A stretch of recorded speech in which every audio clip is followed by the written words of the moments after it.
ఓటుని చితకగొడతారు. సిద్ధమా అని మిమ్మల్ని అడుగుతున్నా.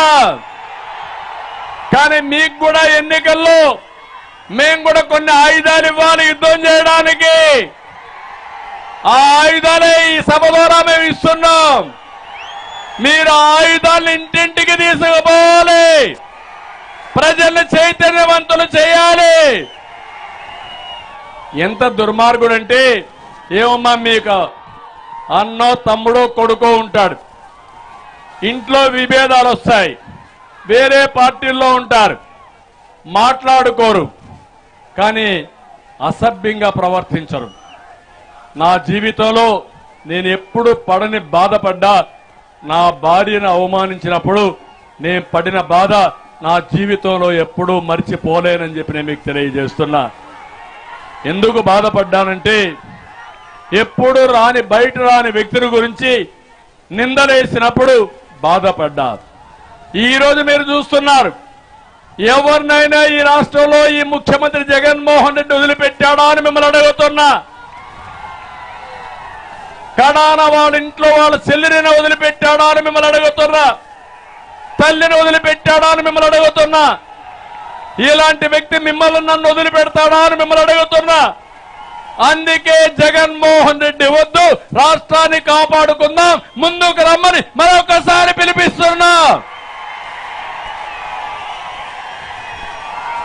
సిద్ధమా అని మిమ్మల్ని అడుగుతున్నా. రెడీగా ఉన్నారా అని మిమ్మల్ని అడుగుతున్నా.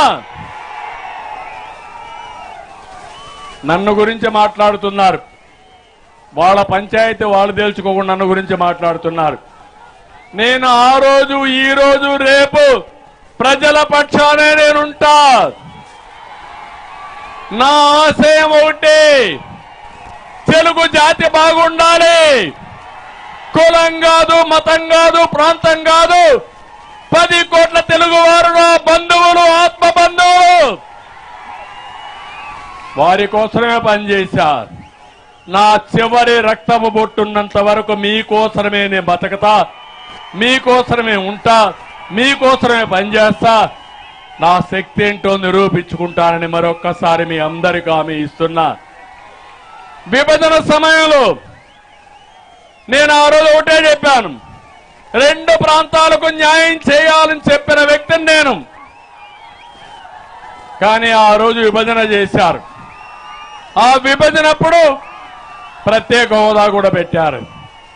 నేను అడుగుతున్న విభజన సమయంలో ఇదే జగన్మోహన్ రెడ్డి అసెంబ్లీలో, పార్లమెంట్లో ఉన్నాడు. సోనియా గాంధీ వెనకాల దాంకొని నాటకాలు ఆడాడు. ఇప్పుడు ఈయన మాట్లాడతాడు న్యాయం గురించి.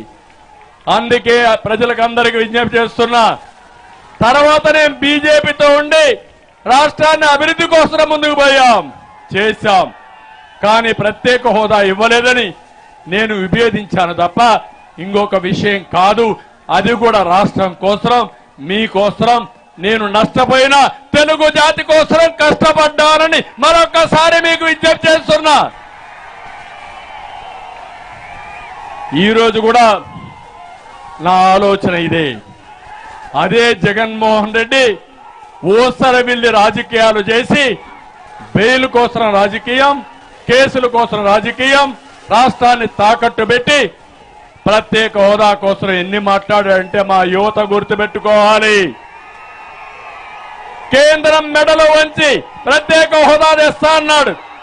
ఇప్పుడు మెడలు దించి కేసుల కోసం పాటుపడే పరిస్థితికి వచ్చాడు. ఇది వాస్తవం అని చెప్పి కూడా నేను మీకు తెలియజేస్తున్నా. అందుకే నేను మిమ్మల్ని అందరినీ కోరుతున్నా, ఈరోజు చింతలపూడి సభ ద్వారా పిలిపిస్తున్నా, 175 సీట్లకు 175 గెలవాలి. పులివెందల కూడా గెలవాలి. గెలవాలనే సంకల్పంతో గట్టిగా మీరందరూ కూడా చప్పట్లు కూడా చెప్పండి.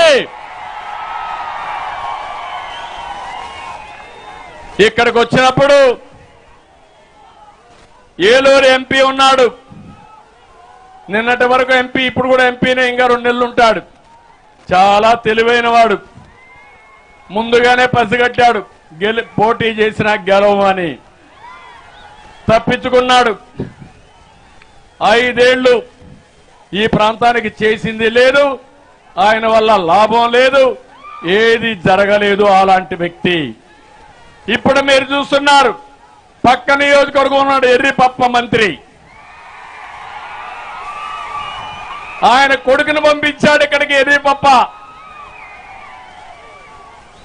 రైతులు గోన్ సంచులు ఇవ్వలేడు, కానీ వేరే నియోజకవర్గంలో పార్లమెంట్ పోటీ చేస్తారు. గొప్ప నాయకులే కదా అని మిమ్మల్ని అడుగుతున్నా.